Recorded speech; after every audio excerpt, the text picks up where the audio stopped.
அம்பாசமுத்திரம் ஸ்ரீ சித்தி விநாயகர் கோவிலில் மகா கும்பாபிஷேகம் கோலாகலம். செங்கோலாதீனம் 103வது குருமகா சன்னிதானம் பங்கேற்று அருளாசி.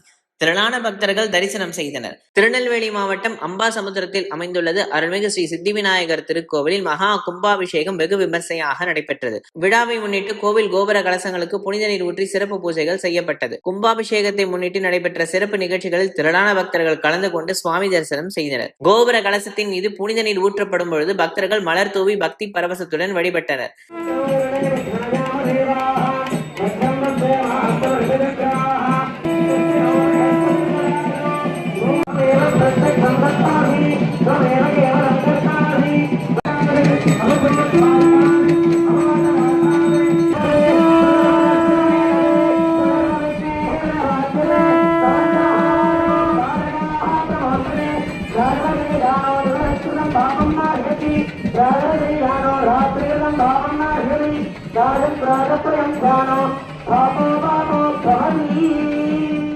இந்த விழாவில் திருக்கைலாய பரம்பரை பெருங்குளம் செங்கோலாதீனம் 103வது குருமகா சன்னிதானம் ஸ்ரீலஸ்ரீ சிவபிரகாச தேசிக பரமாச்சாரிய சுவாமிகள் கலந்து கொண்டு அருளாசி வழங்கினார். அப்பொழுது அவர் பேசியதாவது, குழந்தைகளுக்கு சிறு வயது முதலே ஆன்மீக பழக்கங்களை பெற்றோர்கள் கற்றுக் கொடுக்க வேண்டும் என அறிவுறுத்தினார்.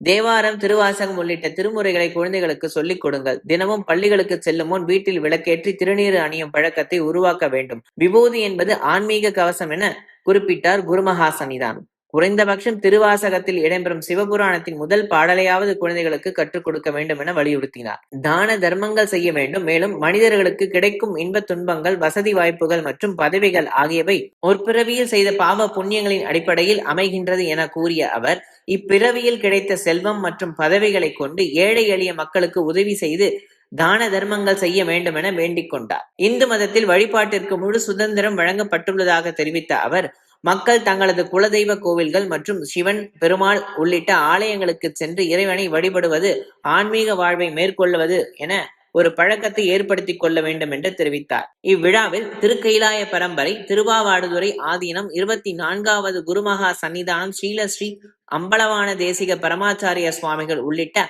ஆன்மீக பெரியோர்கள், முக்கிய பிரமுகர்கள் மற்றும் ஏராளமான பக்தர்கள் கலந்து கொண்டனர். கும்பாபிஷேகத்திலே கலந்து கொள்கின்ற போது விநாயகப் பெருமானை வணங்கினால் தடைகள் இல்லாமல் நம்முடைய வாழ்க்கையிலே வெற்றி கிடைக்கும் என்பது ஐதீகம். ஏனென்றால் முப்புறம் எரி செய்த அச்சிவன் உரைரதம் அச்சது படி செய்த அதிதீரா. சிவபெருமான் முப்புறங்களையும் எரி செய்வதற்காக, சம்ஹாரம் செய்வதற்காக மிகப்பெரிய தேரிலே ஏற அப்படி எடுத்து காலை எடுத்து வைக்கிறார். வைக்கிற போது அச்சு முறிந்து விடுகிறது. ஏனென்று கேட்டால், சிவபெருமான் வேற இல்ல, விநாயகப் பெருமான் வேற இல்ல. இருந்தாலும் இந்த ஐதீகம், இந்த மரபு மாறக்கூடாது என்பதற்காக சுவாமி ஒரு திருவிளையாடல், விநாயகரை வணங்க வேண்டும் என்று காட்டியிருக்கிறார். என்றால் நாமும் எந்த ஒரு காரியமாக இருந்தாலும் சரி, அது சுபகாரியமாக இருந்தாலும் சரி, எந்த விஷயமாக இருந்தாலும் விநாயகரை வணங்கிவிட்டு அதுக்கப்புறம் குருவை வணங்க வேண்டும் என்று நம்முடைய சாஸ்திரங்கள் கூறுகிறது. அதனால தெளிவு குருவின் திருமேனி காண்டல், தெளிவு குருவின் திரு வார்த்தை கேட்டல், தெளிவு குருவின் திருநாமம் செப்பல், தெளிவு குரு சிந்தித்தல் தானே என்று சொல்லப்பட்டிருக்கிறது. என்றால் குருவுக்கு இந்து சமயத்திலே அவ்வளவு முக்கியத்துவம் கொடுக்கப்பட்டிருக்கிறது. அதனால்தான் அருணகிரிநாதர் சொல்கிறார், குருவாய் வருவாய் அருள்வாய் குகனே, முருகப்பெருமானே நீயே எனக்கு குருவாக வர வேண்டும், வந்து அருள் செய்ய வேண்டும் என்று அருணகிரிநாதர் பெருமான் கேட்கிறார். என்றால் இந்து சமயத்திலே குரு வழிபாடு மிகச் சிறப்பாக சொல்லப்பட்டிருக்கிறது. ஆகையினாலேதான் சைவ வேளாளர் சமுதாயம் மட்டுமல்ல, எல்லாருக்கும் இன்றைக்கு சைவ மடங்கள் 18 சைவ மடங்கள் இருக்கிறது. இந்த சைவ மடங்களுடைய சிவராஜதானியாக இருக்கக்கூடிய திருவாவடுதுறை ஆதீனம், தர்மபுரம் ஆதீனம், இப்படி பழமையான ஆதீனங்கள் நம்ம சைவ சமயத்துல 18 சைவ ஆதீனங்கள்ல இருக்கிறது. அந்த வகையிலே இந்த பாண்டிய நாட்டிலே இருக்கக்கூடிய ஆதீனமாக இருக்கக்கூடியது நம்முடைய செங்கோல் ஆதீனம். பாண்டிய மன்னர்களுக்கு செங்கோல் எடுத்து கொடுக்கக்கூடிய ராஜகுருவாக இருந்திருக்கிறார்கள்.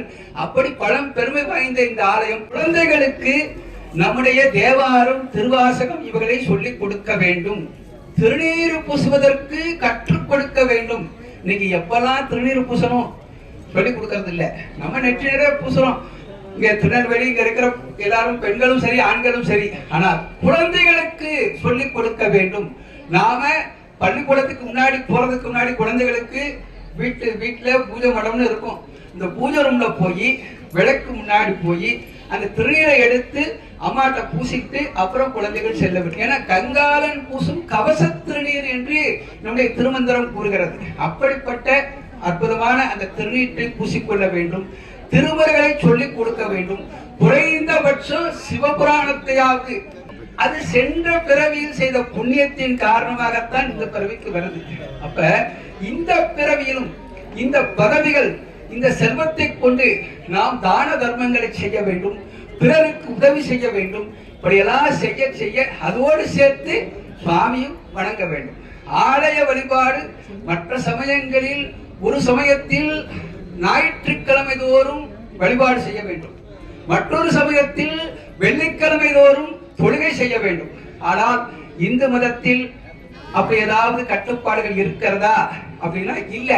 ஏன் என்று கேட்டால் திங்கட்கிழமை சோமவாரம் சிவபெருமானுக்கு உகந்தது, செவ்வாய் வெள்ளி அம்பிகைக்கு உகந்தது, புதன் சனி பெருமாளுக்கு உகந்தது, இப்படி எல்லா நாள், ஞாயிற்றுக்கிழமை சூரிய பகவானுக்கு உகந்தது, இப்படி எல்லா நாட்களும் உகந்தது.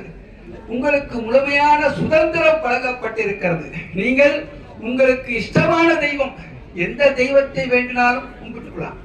ஆனா மற்ற மதத்தில் அப்படி கிடையாது, கட்டுப்பாடுகள் உண்டு. ஆக அப்ப அந்த சுதந்திரத்தை நாம் பாதுகாத்துக் கொள்ள வேண்டும். உங்களுக்கு மத சுதந்திரம் கொடுக்கப்பட்டு இருக்கிறது என்றால் கண்டிப்பாக குறைந்தபட்சம் வீட்டுல ஒரு விசேஷம்னா போய் குலதெய்வத்தை போய் கும்பிடுறோம். அது போல மிக பிரமாண்டமாக இருக்கக்கூடிய சிவன் கோவில், பெருமாள் கோயில், இங்கெல்லாம் போய் வழிபாடு செய்ய வேண்டும், திருநீர் பூசிக்கொள்ள வேண்டும் என்று கேட்டுக்கொண்டு